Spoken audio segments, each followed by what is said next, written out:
this pandemic has put literally every homeowner in line to refinance. And so in other words, mortgage loans right now in the economy represents over $3 trillion. So you got $3 trillion in line to refi. You ain't the only one, boo-boo. And so you got to remind them in the nicest words possible.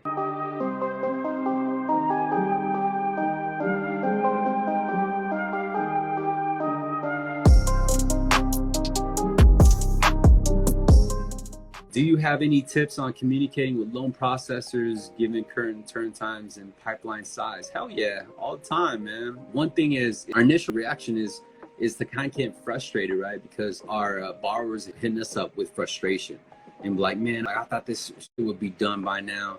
I'm gonna go start with another company. I'm upset.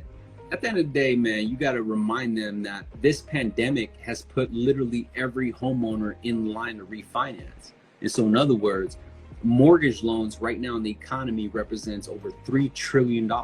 So you got $3 trillion in line to refi. You ain't the only one, boo-boo.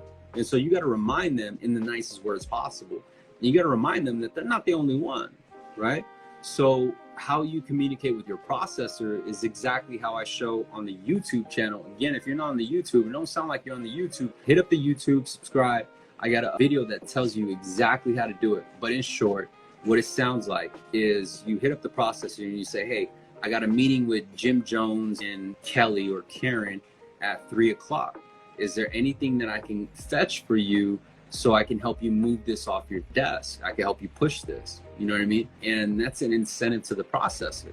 But at the end of the day, they feel like that, hey, this dude's gonna call them. So that helps me avoid a phone call to the borrower because they don't want to call your borrower just as much as you don't want to, right? And so if they know you're gonna call them and be like, okay, cool, let me pick up this file real quick and show you all these conditions, like, hey, grab this, grab this, grab this, and grab this. You got to incentivize it to your processor. That's pretty much the bottom line.